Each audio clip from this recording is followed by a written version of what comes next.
Yesus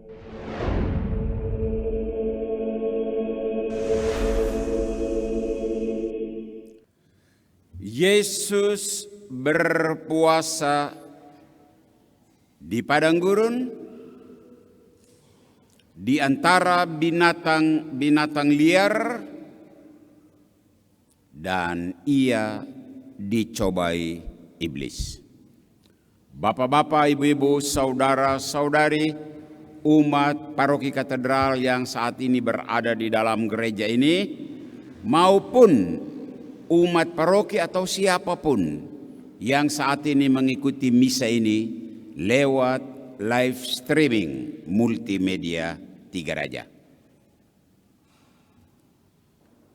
Ada 3 kata kunci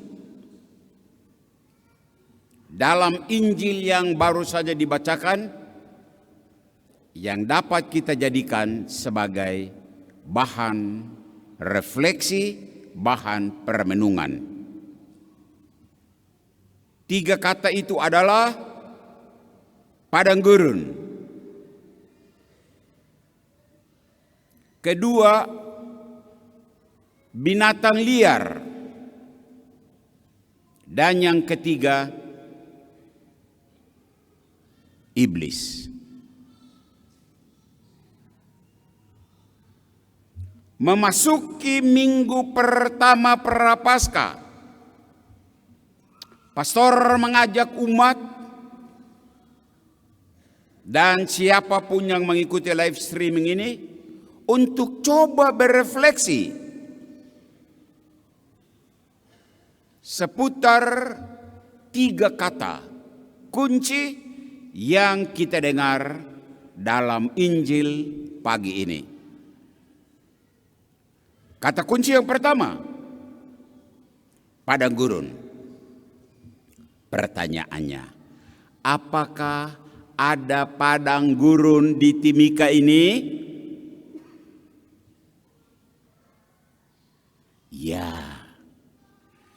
Kalau padang gurun itu dimengerti sebagai kondisi yang tidak nyaman, maka pastor harus katakan bahwa kondisi tidak nyaman ada di daerah ini dan kita semua mengalaminya.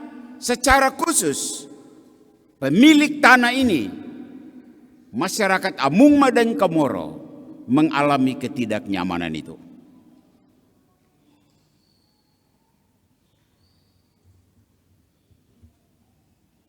Pokok yang kedua, binatang liar. Pertanyaan, apakah ada binatang liar di Timika ini? Ya, kalau binatang liar dipahami, dimengerti sebagai makhluk yang mengganggu, maka pastor harus katakan bahwa bertahun-tahun ada makhluk pengganggu di daerah ini. Kita semua menjadi saksi dan khususnya dialami oleh pemilik tanah ini, Amungme dan Komoro.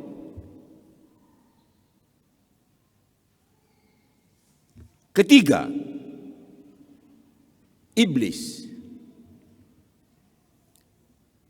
Apakah ada iblis yang ada di Timika ini seperti iblis yang ada di Injil mengganggu Tuhan Yesus?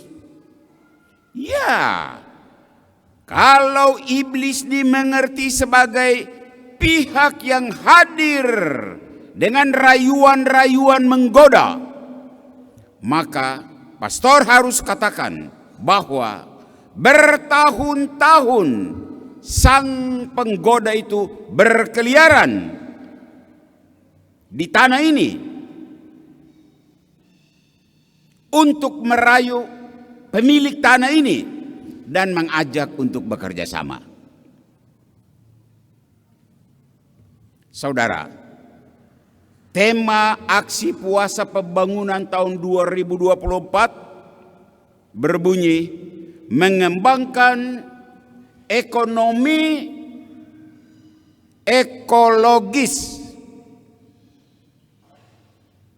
Artinya apa?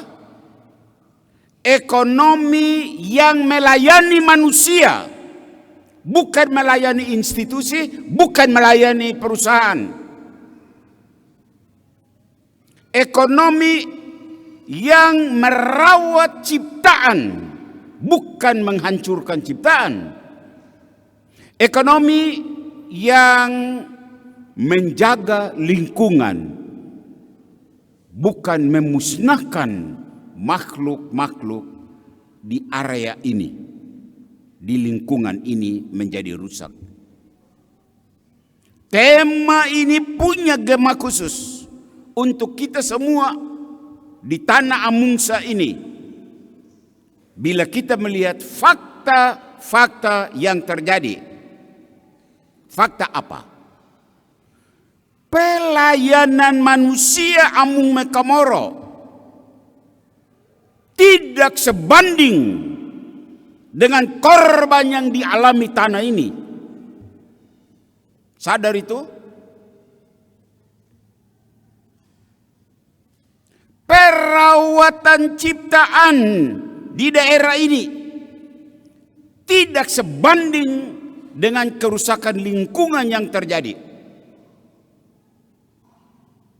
Sadar itu?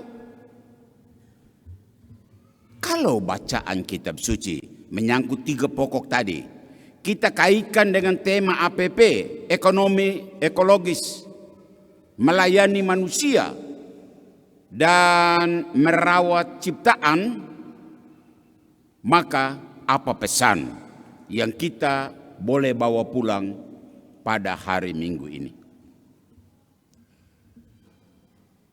Saya punya 3 pesan yang ditujukan kepada 3 kelompok.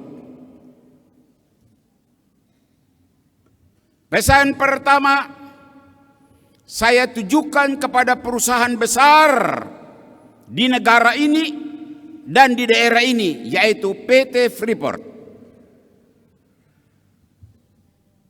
Pesannya apa? Sadarlah bahwa Nemangkawi dalam pemahaman orang Amungme adalah seorang mama. Tanah sekitar Nemangkawi itu mama bagi orang Amungme. Dan apa yang terjadi? Mama itu diperlakukan dengan sangat kasar. Mungkin agak keterlaluan kalau pastor bilang dia diperkosa, tanah mama itu. Kenapa? Isi perut Nemangkawi diobrak-abrik. Isinya kau ambil. Emas, perak, tembaga, dan mineral-mineral lainnya. Bagus. Tetapi kotoran karena hasil operasi itu kau buang ke kali. Itulah tailing. Sadarlah bahwa kali itu bukan tidak bertuan. Kali itu punya tuan. Ada pemiliknya. Dan pemiliknya adalah orang Kamoro. Lahan dan isi sungai itu hancur karena tailing yang melewatinya. Tidak cukup di sini. Tailing itu mengalir sampai ke laut. Dan ada pendangkalan yang luar biasa di laut sana. Anda dengar terjadi banyak kecelakaan bukan? Ya, karena dangkal. Dangkal ombaknya besar. Dan banyak orang celaka itu karena ada pendangkalan di pantai. Sumber hidup dan mata pencaharian orang Komoro, sagu, siput, ikan, semua tercemar oleh tailing, dan orang Komoro kehilangan mata pencaharian. Inilah yang disebut padang gurun Amungme dan Komoro. Mendengar ini mungkin ada yang angkat tangan dan interupsi, Pastor, tetapi PT Freeport bikin banyak di tanah ini. Betul, tidak ada yang sangkal. Hanya Pastor mau bilang, kontribusi yang diberikan oleh Freeport untuk Amungme dan Komoro berupa revitalisasi lahan ada, pemberian dana untuk masyarakat 1% ada. Tapi Anda harus tahu, tidak seimbang apa yang kamu kasih dengan pengorbanan dan kerusakan yang dialami. Anda mendapat triliun, biliun. Kalau Anda membuat neraca itu tenggelam, kerugian lebih banyak di masyarakat. Anda tahu itu. Anda tidak bicara, pastor katedral yang bicara. Padang gurun kita ciptakan untuk pemilik tanah ini, Amungme dan Komoro. Sedih sekali. Pesan pertama. Pesan yang kedua, saya tujukan kepada pemimpin daerah ini, Pemda. Fakta, orang Amungme dan Komoro, tuan tanah daerah ini, hanya hadir sebagai penonton, sementara orang lain secara amat sangat demonstratif mengatur daerah ini seenaknya.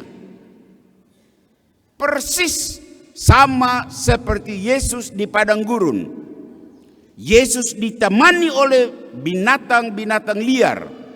Begitulah orang Amungme dan Komoro, orang-orang OAP, dan kita semua bisa menyaksikan makhluk-makhluk liar itu berkeliaran di tanah ini.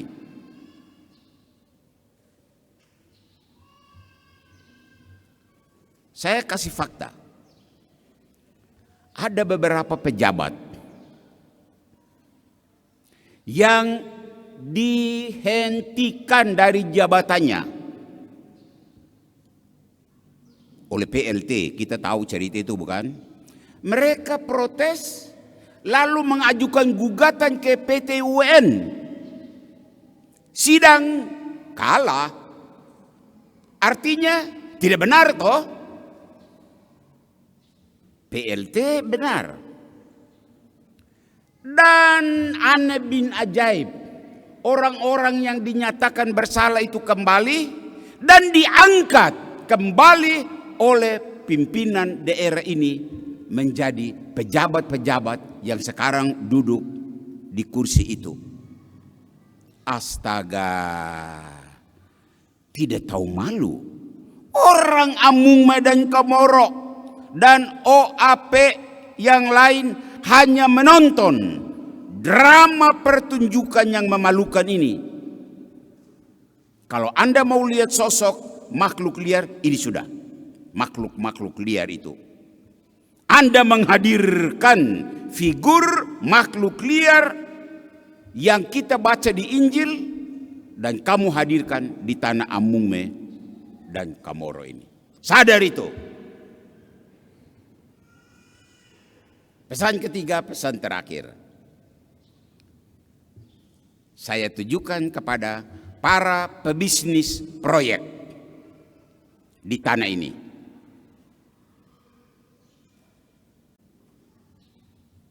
Model iblis yang kita dengar dalam Injil yang menggoda Yesus, apakah mereka juga ada di tanah Amungme Komoro ini?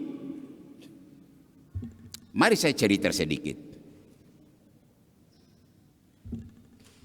proyek-proyek mau ditender.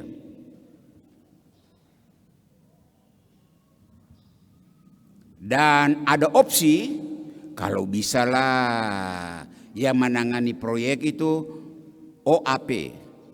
Bagus opsi itu. Setan mendengar itu dan dia tahu caranya. Caranya bagaimana? Perusahaan-perusahaan milik orang OAP didekati. Kau ikut tender. Ya.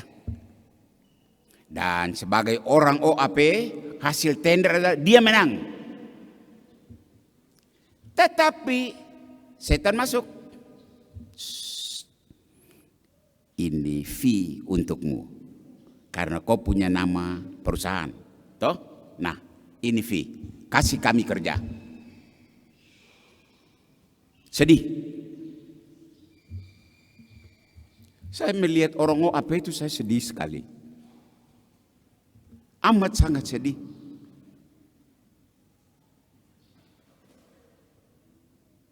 OAP menang nama, tapi Oyame menang fulus. Kalau pastor mau membandingkan, Oyame makan nangka, OAP kena getahnya. Sedih bukan? Sebagai orang Katolik, mari kita sedih. Itulah iblis pengganggu yang berkeliaran di tanah ini. Dan pastor melihatnya. Pastor tidak karang. Anda sadar itu? Cukup. 3 pesan, 3 ilustrasi. Seruan minggu pertama masa puasa ini untuk kita semua. Kita semua. Oyame dan OAP. Dan OAP itu dari luar maupun Amung Mekamoro. Bertobatlah dari praktek-praktek menghasilkan padang gurun. Praktek-praktek menghadirkan iblis. Praktek-praktek menghadirkan binatang liar. Bertobatlah. Tuhan memberkatimu. Tuhan memberkati kita semua. Semoga di masa prapaskah ini, pemahaman ini membuat kita menjadi sadar bahwa ternyata setan masih berkeliaran. Amin.